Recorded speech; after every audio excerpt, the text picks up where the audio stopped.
I'd rather die than do that. The facts don't care about your feelings crowd has finally been exposed as total frauds. Ben Shapiro is melting down because he can't control the narrative anymore.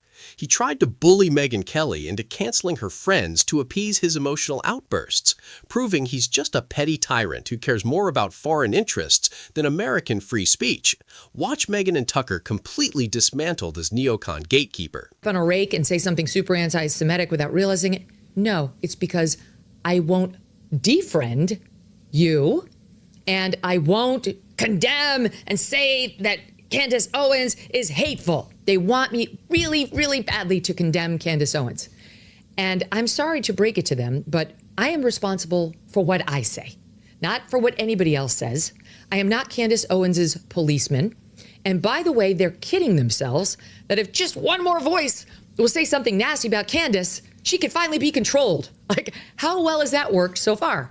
But again, the instinct is to stop her speech, stop it, make her stop it, make Tucker stop saying the things.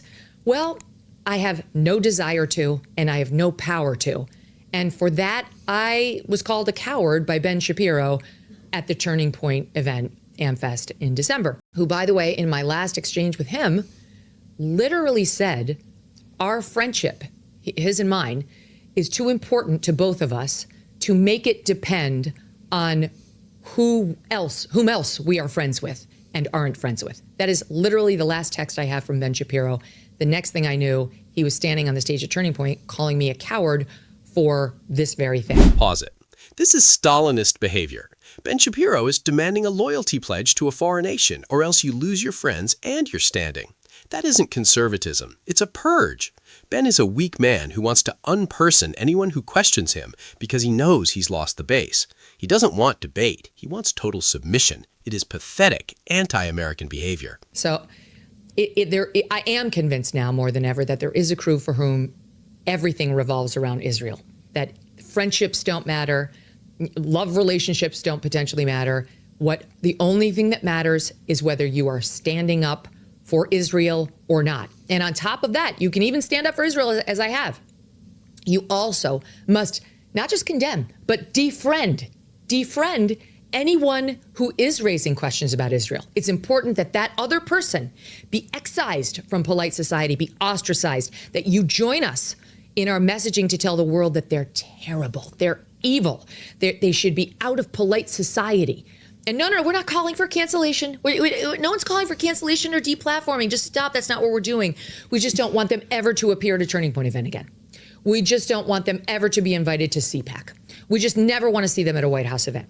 We just never want ever to see them platformed on your show, which is independent and in the digital lane. Absolutely not. So it's fine. Technically, they can exist in the ether with a microphone. That's fine. We're not anti-free speech, but we just need to pressure and cancel everyone around them for continuing a relationship with them. And it's absolutely disgusting. I heard you say this not long ago, and I completely related. I'd rather die than do that. I'd rather die than do that. And now that they've made that the stakes of my so-called friendships with them, I really won't do it. Now, I don't care what anybody says. Like, I'll never do it now. Even if I have actual disagreements that I otherwise would raise, hell no, because I'm not raising the fist and saying BLM at the table, and I'm not bending the knee to these bullies who think they can control me. Republicans are actually passing hate speech laws to protect feelings, shredding the First Amendment just to appease big donors and people like Shapiro. If you support that, you aren't a conservative, you're an authoritarian. We are done with the foreign first shells, and we are done with Ben Shapiro telling us what we are allowed to think.